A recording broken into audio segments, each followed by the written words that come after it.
Hola, ¿qué tal? Buenas noches. Mi nombre es Alejandra Salas Rangel.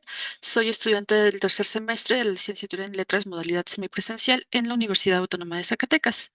Esta vez para la materia de Teoría General de la Literatura, vamos a hacer un análisis de una obra, en este caso vamos a hacer el análisis con un enfoque del estructuralismo y también vamos a hacer el análisis de lo fantástico de lo que viene siendo la obra Lestat el vampiro de la autora Anne Rice.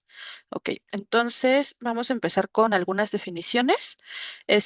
Primero que nada, ¿qué es lo fantástico? Para todo lo fantástico son eventos que por su naturaleza, podemos encontrar como algo imposible o pues inexplicable. Es un texto que nos hará sentir que el mundo del texto es como un mundo real y pues esa vacilación entre lo real y lo imposible, pues se debe cumplir también dentro de los mismos personajes, que es lo que vendría siendo como algo así como lo que tengo ante mis ojos no puede ser real, o sea, para el personaje eso que está ocurriendo, eso que está viviendo, no puede ser real, así como para nosotros sería algo que tampoco es real. Los lectores también deberán rechazar cualquier interpretación alegórica, es decir, los personajes y los eventos no son metáforas, o sea, son, como lo dijimos, es algo que para nosotros va a ser real, que es como si fuera un mundo real, entonces no estamos hablando de metáforas, estamos hablando de una realidad, ¿ok? Ahora vamos a lo siguiente, según el estructuralismo. Los elementos de una obra no funcionan por separado, es decir, todo forma parte de un sistema, y de las relaciones que hay entre los elementos de esta obra. No puede funcionar un héroe sin un villano. Entonces, a esto es a lo que se refiere. Todas las relaciones tienen que existir relaciones y pues tiene que funcionar todo junto porque de lo contrario, pues la obra no está funcionando. Entonces, ahora pasamos al tema del análisis de lo fantástico con Lestat el vampiro, que es lo primero que vamos a hablar. Lestat el vampiro, básicamente, en términos generales, es la segunda entrega de las Crónicas Vampíricas de Anne Rice. Es un libro publicado en 1985 y pues como toda la saga de las Crónicas Vampíricas, está cargado de elementos históricos, de elementos fantásticos y al mismo tiempo, pues es un solo universo. Incluso hay otras sagas como que pueden estar ligadas a este mismo universo vampírico que creó Anne Rice. Ahora, como toda la saga, ya dijimos, se encuentra cargado de elementos históricos y fantásticos. Dentro de los principales elementos fantásticos que tenemos en esta obra o en estas crónicas son la inmortalidad, que pues como ya sabemos, pues no existe un ser inmortal realmente, la creación de los vampiros, que pues igual es como un proceso totalmente imposible de ocurrir, o sea, el tema de te succiono toda la sangre y después tú me succionas la sangre para que te puedas convertir en un ser inmortal, pues es algo que sabemos que es imposible, ¿no? Los poderes sobrenaturales que obtienen estos entes al convertirse en vampiros, que pueden ser telepatía, fuerza extrema, levitación, etcétera, etcétera. El origen mitológico de los vampiros, que se dedica una pequeña parte de este libro a explicar el origen y también en la entrega que sigue, que es La Reina de los Condenados, también se explica un poco más sobre cómo se crearon estos vampiros, quiénes fueron los primeros hijos de la sangre, etcétera, etcétera, que todo empieza pues básicamente con un espíritu que posee a una reina y después de eso pues esta reina es la primer vampiro que existe. Entonces, estos son como los principales elementos fantásticos que existen dentro de esta obra y pues asimismo la historia también debe de cumplir ciertas reglas para que el universo pueda existir. Este funciona gracias a que tiene también una continuidad en su historia y gracias a estas reglas que tienen los vampiros y gracias a estos elementos fantásticos, no es difícil de creer que una persona que nació en el siglo XVIII, puede existir todavía en el siglo XXI o puede estar vigente incluso 1000 años después. ¿Qué es lo que pasa con los primeros vampiros que se crean en esta saga? Los primeros vampiros, existían muchísimo antes de Cristo, miles de años antes de Cristo, y todavía en el siglo anterior existían estos seres. incluso se podría decir que todavía durante este siglo existieron algunos de estos seres. Entonces, esto es lo que hace que esta historia funcione, esto es lo que hace que este mundo fantástico se pueda tomar como un mundo real, que nosotros lo entendamos como algo que sí puede existir o que mientras nosotros lo estamos leyendo sí existe, porque así como el protagonista en su momento, para él era algo imposible de creer que existieran los vampiros, una vez que asimila esta realidad para él, pues ya nosotros podemos ir viendo todo este mundo, todo este universo y cómo se va creando, ¿no?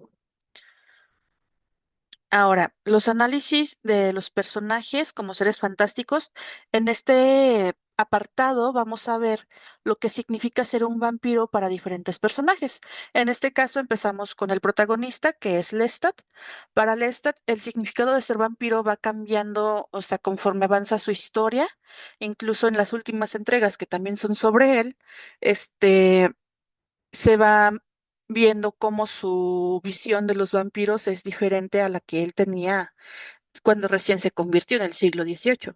Entonces, uno de los principales significados o sea, el primero que él tenía es, estos seres no existen. O sea, era algo que él no tenía en su cabeza, no visualizaba. Para él era algo imposible porque no sabía que existía, porque no tenía la palabra en su boca para estos seres. Entonces era algo totalmente inexistente cuando es raptado por Magnus, el vampiro que lo crea, que es su antecesor. Para él es como de, estoy frente a un monstruo. Una vez que él se convierte en vampiro, él inicialmente se siente como un monstruo, pero también siente como, ¿qué está pasando? O sea, ¿por qué tengo este poder? ¿Por qué este monstruo me dio a mí este poder? ¿Cuál es ahora mi razón de ser? Entonces él sabe que como vampiro no puede tocar la luz del sol porque pues le tocaría morir, pero ahora se cuestiona este si lo que es un monstruo o no. Entonces él va cambiando, él va moldeando este ser, este vampiro a su manera. Entonces pasa de ser algo que no existe a un monstruo, a sí, soy un monstruo, soy un ser infernal, pero al mismo tiempo, no soy un villano. O sea, ahora sí que podríamos definirlo como un antihéroe, ¿no? O sea, no está actuando con el fin de hacer el bien, pero tampoco está haciendo algo malo. En este caso, él se podría decir que se veía como un justiciero, porque las personas a las que bebía sangre principalmente eran criminales, eran asesinos, eran violadores, eran ladrones, etcétera, etcétera. O sea, él trataba de no beber sangre de personas inocentes, sino que cada vez que se topaba a alguien que estaba haciendo algo malo, cada vez que leía la mente de alguien y se daba cuenta de que era un ladrón o que veía a alguien cometiendo un crimen, esa era su siguiente víctima, nunca alguien más. En entrevista con el vampiro vemos que además de estas víctimas, pues también dentro de sus víctimas se encontraban los esclavos. Aquí, pues obviamente son seres inocentes, pero en aquel entonces, en la época, pues los esclavos, pues no eran considerados más humanos, o sea, no eran tan humanos como lo son ellos, vamos. Entonces, esta es la visión que tiene Lestat de lo que es un vampiro. Seguimos con Gabriel, que es su madre, Gabriel de Lioncourt, que es su madre, que es la primer persona que él convierte en vampiro. Si mal no recuerdo, es la primera persona, que es Gabriel. Y Gabriel, que para ella siento yo que el significado de ser vampiro no era una maldición, no era un monstruo, sino que fue una salvación, una liberación, porque Gabriel era una marquesa enfermiza. La última vez que se ve con Lestat mientras es mortal es porque ella estaba enferma, ella estaba muriendo y Lestat la convierte. Entonces ella pasó de ser una marquesa enfermiza a ser una mujer libre, a ser una persona que ya podía viajar por el mundo, que sí, obviamente tenía sus restricciones al ser ahora un ser diferente, pero ya podía viajar por el mundo, ya podía hacer cosas que antes, por ser mujer y por ser marquesa, no se le permitía hacer. Este, entonces, para Gabriel tiene todo un significado diferente, o sea, no es un monstruo, es una persona liberada. Y después tenemos, por ejemplo, a Nicolás, que en su momento fue el mejor amigo de Lestat. Se podría decir que incluso pudieron haber sido amantes, porque eran muy, muy cercanos. Para Lestat era imposible haberse convertido en vampiro y haber dejado a Nicolás totalmente solo. Entonces, cuando él lo convierte, para empezar, lo convierte contra su voluntad. Y esto hace que para Nicolás esto sea muy difícil de procesar, porque estamos hablando de que eran personas sumamente religiosas, que si bien se dedicaban al teatro, porque a eso se dedicaban en París, eran personas religiosas. Para Nicolás fue una condena. Y él no sabía por qué estaba pagando esa condena. Él extrañaba su vida mortal, él quería seguir tocando el violín, seguir actuando, quería seguir siendo humano. Y Lestat no se lo permitió, porque se lo arrancó. Entonces, para él era difícil entender el que ahora me tengo que alimentar de personas, ahora tengo que matar personas. Entonces, lo tenía en una encrucijada moral en la que eventualmente ganó su moral, y para Nicolás lo mejor que pudo hacer en su cabeza fue entregarse al sol y morir. O sea, eso fue lo que pasó con Nicolás. Para Nicolás, ser vampiro era una condena. Y tenemos también a Armand. Armand es el líder de los Hijos de las Tinieblas, que es una aquelarre o una sociedad de vampiros que dominaba en París. Esta sociedad tenía ciertas reglas, era liderado por Armand, y para Armand pues era justamente eso, ¿no? O sea, él aprendió de Marius, que era un vampiro muy antiguo, y era a su vez el cuidador de lo que vienen siendo los padres, que son Akasha y Ankiel, que son los primeros dos vampiros que existieron. Entonces, para Armand, el ser vampiro era ser parte de una sociedad porque él ya se había aceptado de esta forma y tenía que seguir ciertas reglas para poder funcionar en esta sociedad. Entonces, era muy diferente para cada personaje la perspectiva que ellos llevaban de ser un vampiro, que podemos coincidir en que al inicio para todos esta definición fue: esto no existe, esto es imposible. Hasta que no les ocurrió, hasta que no fueron convertidos, se dieron cuenta de que lo que eran no era algo imposible, sino que algo que no todos iban a tener.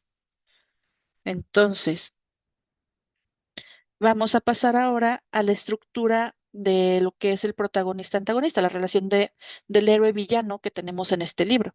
Entonces, para empezar, como les dije, Lestat no es un héroe, lo vamos a llamar protagonista, o en su defecto él entra dentro de la categoría de lo que es un antihéroe. Sí es el protagonista, pero él no está haciendo nada por el bien, no está luchando contra un villano tal cual, pero sí se ven varios antagonistas dentro de su historia. Entonces, este, ¿cuál es el primer antagonista que podemos ver dentro del libro?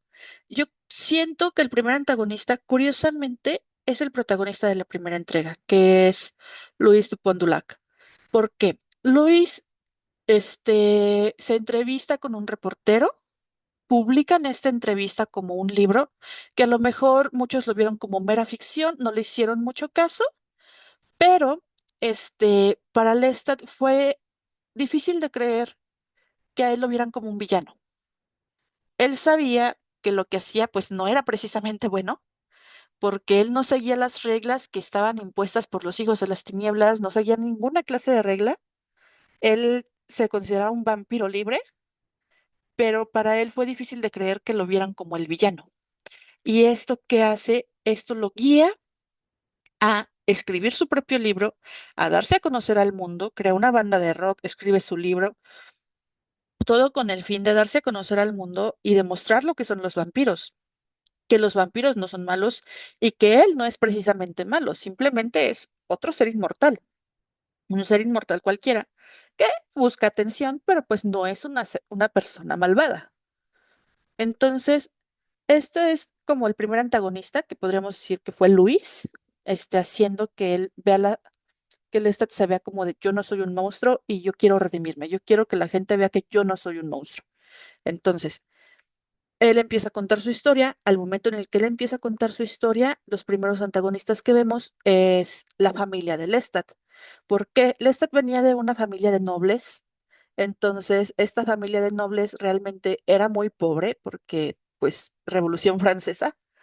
Y aquí el tema es que cuando él quiso estudiar, su padre no se lo permitió. ¿Por qué? Porque no había dinero, porque no se necesita estudiar para ser un noble y no quiso, o sea, su papá no se lo permitió. Sin embargo, aquí viene pues como la salvación del Lestat, que siempre fue su madre. Su madre dijo, a mi hijo quiere estudiar, ok, vendo mis joyas para pagarle la escuela, ¿no? De hecho, Lestat mismo menciona, soy el único de mis hermanos que sabía leer y escribir, al menos su nombre, porque de hecho Lestat aprende a leer ya siendo vampiro, pero al menos él aprendió a escribir su nombre, cosa que no todos en su familia podían hacer, solamente él y su madre. Entonces pasamos siguiente antagonista, pues así como era su, seguía siendo como, no su familia, su pobreza. ¿Por qué? Porque su pobreza no le permitía hacer muchas cosas. Si él quería dedicarse a la religión, la pobreza de su familia no se le iba a permitir porque no tenían el dinero para darle el cargo que él merece por el puesto que tiene su familia. Entonces no podía estar en la religión, no podía unirse al teatro porque pues era una deshonra para la familia y así fueron como varias situaciones en las que, a final de cuentas, Lestat se convertía en la víctima de todo lo malo, toda la mediocridad en la que vivía su familia. Cuando Lestat por fin se va a París, que huye con su amigo Nicolás, él se va con dinero que le da su madre. Sin embargo, pues al momento de llegar a París, pues el siguiente antagonista, podríamos decir que es Magnus, que en su momento realmente no es que haga algo malo, sino que lo empieza a seguir porque sabe quién es, le leyó la mente, sabe lo que hizo, entonces sabe que es un buen candidato para ser su heredero. Entonces lo sigue y lo convierte, cosa que pues él no quería en realidad, o sea, para él fue ok, ya me convertiste, pero Magnus una vez que lo convierte, se mata y lo deja a su suerte. Es como de, ¿por qué me das esto? Y te vas. O sea, explícame qué tengo que hacer primero, ¿no? Eso sí, pues lo dejo con muchas riquezas y todo, ¿no? Pero pues empieza ahora el tema de su juicio moral del Estado. O sea, ahora tiene que ver si lo que está haciendo es correcto, si no es correcto. Empieza a cuestionarse todo lo que conoce, lo que no conoce, etcétera, etcétera. Entonces, ahí empieza como a ver también no un antagonista externo, sino un antagonista interno, en donde él empieza a tener como batallas internas de si está bien lo que está haciendo o no, que es como mencionaba al inicio, pues eventualmente él termina aceptando lo que es y lejos de estar molesto con lo que le está pasando, se convierte en justiciero. Eventualmente van apareciendo más antagonistas, como lo puede ser en su momento Armand, cuando le intenta imponer las reglas, las normas de lo que viene siendo el, este, de los hijos de las tinieblas, de su sociedad, lo invita a unirse, cosa que él está rechaza porque, como les dije, él se sentía un vampiro libre, él no quería imponer, no quería estar regido por reglas, porque toda su vida vivió con reglas y ahora era momento de separarse de todo esto, ¿no? Entonces, así se van creando estas estructuras de protagonista-antagonista que vienen siendo tanto con personajes como con batallas internas que está teniendo nuestro personaje. Y eventualmente, llega un punto en el que son tantas las batallas internas que ha tenido Lestat, es tanto lo que ha aprendido, es tanto lo que ha pasado y ya no puede más, que incluso él mismo podría ser su héroe y villano al mismo tiempo, en donde al final decide dormirse y solamente despierta hasta que escucha, los sonidos del siglo XX, que empiezan los sonidos de los años 80, la década de los 80, escucha la música rock, escucha todo esto y empieza a despertar, empieza a salir de este estupor en el que estaba tras haber vivido tantas cosas, llámese haber viajado a Estados Unidos, haber conocido a Lois, haber pasado todo lo que pasa en la entrevista con el vampiro, este, él mismo, siento yo que era un personaje depresivo, llega un momento en el que se deprime tanto que decide ya no salir, o sea, quedarse totalmente dormido, pues ya no, ya que no puede morir, la única forma en la que moriría sería exponiéndose al sol, cosa que él no quiere hacer, y se duerme, despierta, y yo siento que aquí también aparecen los antagonistas, que es el siglo tal cual, la década de los ochentas. Él pasó de venir de una época en la que era todo muy estricto, era todo muy, muy marcado por la religión, marcado por ciertas reglas sociales que sí o sí se tenían que seguir. Y ahora despierta y se ve sorprendido porque ahora las mujeres usan pantalón, o sea, ya no hay esclavos. Este, ¿Qué más? Ya la mentalidad es muy diferente, ya no hay nobles que se pelean con del pueblo, ni pueblo que pelea contra los nobles. Entonces, todo esto también para él es un gran shock, es cosa de empezar a adaptarse. Incluso en uno de los libros, de los últimos libros, si mal no recuerdo, es El Príncipe Lestat, él menciona que uno de sus grandes enemigos es la tecnología, porque para él es muy difícil, o sea, a pesar de haber vivido tanto tiempo, para él es muy difícil aprender a usar un celular. O sea, cada cierto tiempo le están comprando un teléfono nuevo porque lo pierde, porque no le sabe, lo rompe, porque se desespera, porque no sabe mandar ni un triste mensaje de texto. Entonces, vamos viendo todo esto, ¿no? Que incluso la tecnología actual se convierte en el antagonista de, de un protagonista porque lo hace sufrir. Entonces, todo esto, toda esa estructura de protagonista-antagonista hace que funcione el texto, hace que funcione la historia, y pues también vamos viendo el tema de los vacíos, ¿no? O sea, cómo nos podemos pasar del siglo XVIII, sí, siglo XVIII más o menos, 17, 18, hasta el siglo XXI, y no pasa nada, o sea, siglo XX, siglo XXI, y no pasa nada, porque sabemos que aunque esté dormido, pues siguió la historia, y a pesar de que esté vacío, este, sabemos que hay una continuidad, sabemos que esto fue posible porque el ser es inmortal, porque es un ser fantástico, porque estamos hablando desde la fantasía. Entonces, esta historia me parece como muy interesante, me gusta mucho, y este análisis también se me hizo muy interesante porque pues a pesar de que es una historia que ya conozco, que la conozco desde los 15, 16 años más o menos, hasta el día de hoy tuve la oportunidad de hacer todo este análisis y darme cuenta de que efectivamente Anne Rice logró hacer que este mundo para mí fuera un mundo real, a pesar de no serlo. Y toda esta estructura de protagonista-antagonista, aunque yo no me hubiese dado cuenta de que existían los antagonistas, de que existía una relación héroe-villano, existía y ahí estaba. Solo tenía que analizarla desde otras perspectivas. Entonces, esto es todo por mi exposición, por mi parte. Espero que les haya gustado. Muchas gracias por su atención.